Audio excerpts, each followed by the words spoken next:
जय मसीह की। मैं स्टैनली मैकवान, मेरे YouTube channel Hindi Gujarati Bible study में आपका स्वागत है। मेरे चैनल को अभी सब्सक्राइब कर लीजिए। नबूकदनेस्सर नाम का एक राजा था जिसको एक बार सपना आया। सपने में उनको एक मूर्ति दिखाई दी, लेकिन उन्होंने ऐसा कहा कि मैं सपना भूल चुका हूँ, मुझे सपना भी बताओ और मुझे सपने का मतलब भी बताओ। अभी कोई भी इंसान सपना अगर भूल जाता है तो उसका कोई टेंशन नहीं होता है, लेकिन इससे टेंशन कर लिया। क्या वो सही में भूल गया था सपना, या कुछ कहने के लिए चाह रहे थे? फिर एक बार फिर से उनको सपना आया। जब फिर से उनको सपना आया तो उन्होंने उस सपने को सभी के सामने बता दिया। इस वक्त नहीं कहा कि मैं भूल गया या वो भूल गए, ऐसा कुछ नहीं हुआ। इसके पीछे क्या राज है वो जानने के लिए इस वीडियो को पूरा देखो। नबूकदनेस्सर उन्होंने पूरी धरती के ऊपर विजय प्राप्त किया था और वो पूरी धरती के ऊपर राज कर रहे थे। उन्होंने आखिर में इजराइल के ऊपर भी विजय प्राप्त कर लिया और इजराइल से कुछ लोगों को गुलाम बनाकर वो अपने देश में भी ले गए। और जिनको ले गए उनमें एक थे दानियल, और दानियल के 3 मित्र हनान्याह, मिसाएल, अज़ारिया, जिनका वहाँ पर नाम रख दिया गया शद्रक, मेशक और अबेदनगो। दानियल का भी नाम बदल दिया गया, उनका भी नाम रख दिया गया बेल्तशास्सर। अभी हुआ ऐसा कि नबूकदनेस्सर को पहले सपना आया। तो सपना आया जिसमें उनको एक मूर्ति दिखाई दी थी। तो उन्होंने बोल दिया कि मैं सपना भूल चुका हूँ, लेकिन मुझे सपना भी बताओ और उसका मतलब भी बताओ। देखो, जिस तरह से घटना हो रही है उससे इतना पता चलता है हमको कि नबूकदनेस्सर वो सपने को मानते थे और उनको इतना पता था कि सपने के जरिए परमेश्वर वो इंसानों से बातचीत करते हैं और आने वाली बातों की खबर भी देते। ये उनको मालूम था, तो इसलिए वो सपने का मतलब जानना चाहते थे। जब भी कोई सपना भूल जाता है ना तो उसकी कोई टेंशन ही नहीं करता। और ये तो राजा, उस पर भी पूरी धरती के ऊपर राज करने वाला राजा, उसको क्या सपना आया गया भूल गया, हटाओ, उसकी कोई फिक्र नहीं होने वाली थी। लेकिन उसने सपने में जो देखा, वो देखने के कारण वो डर गया और नबूकद को लगा कि नहीं, ये सपना ऐसा वैसा नहीं है, इस सपने का बहुत भारी मतलब है।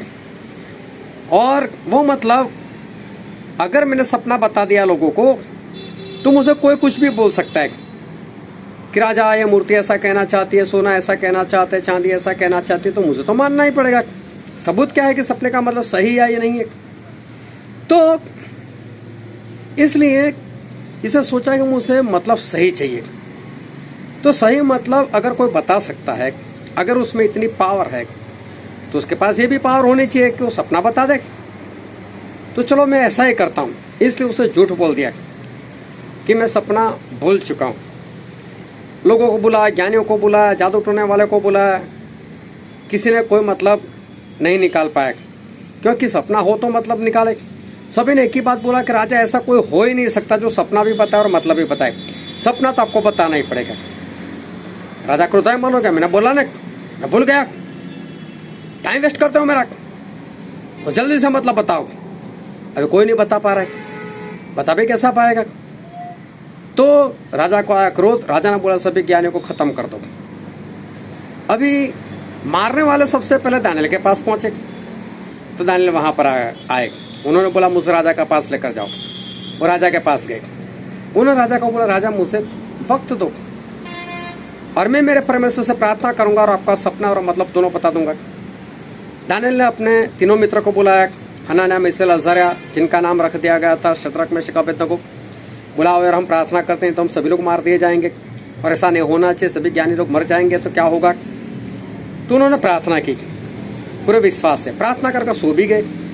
और परमेश्वर ने वही सपना जो नबूकदनेस्सर को आया था वो दानियल को बता दिया और दानियल उठ गए तो मतलब भी बता दिया। दानियल ने वहां जाकर पूरा सपना भी बता दिया और मतलब भी बता दिया। जब सपना बताया तो राजा खुश हो गया, वाह सपना सही मतलब भी सही, क्योंकि जो सपना बता सकता है तो जाहिर सी बात है कि मतलब भी सही होगा। तो अभी सपना और मतलब की बात में मैं नहीं जाता, लेकिन हमारा सवाल ये है कि राजा ने ऐसा क्यों किया, जबकि दूसरी बार भी उनको तो सपना है। दूसरी बार उनको सपना है जिसमें एक बड़ा पेड़ दिखाई दिया जो धरती के बीच में था, इतना बड़ा हुआ, इतना बड़ा हुआ, और धरती के सारे पशु वहां पर आने लगे, उसकी छाया में रहने लगे, पंछी भी आए वहां पर घोंसले बनाकर रहने लगे। और फिर कोई इंसान आया, पवित्र इंसान आया, उसने पेड़ को काट दिया, लेकिन फिर भी उसका जो नीचे वाला हिस्सा था वो रहने दिया और बोला इसको बांध दो। और ये सारा सपना जो है वो उनको आया। इस बार राजा ने सपना नहीं छुपाया, इस बार राजा ने सभी को सपना बता दिया। पहले डर ये था कि अगर कोई सपने का जो भी मतलब बता दे तो मुझे तो मानना ही पड़ेगा, और लोग भी ऐसा कर सकते थे। अगर वो सपना बता देते तो लोग भी ऐसा कर सकते थे, लेकिन अभी इन्होंने जाहिर में सपना बता दिया। अभी इस बार जाहिर क्यों कर दिया सपना? डर तो अभी भी था कि कोई भी इसका मतलब निकाल सकता है, कैसा भी मतलब निकाल सकता है, और मुझे मानना ही पड़ेगा।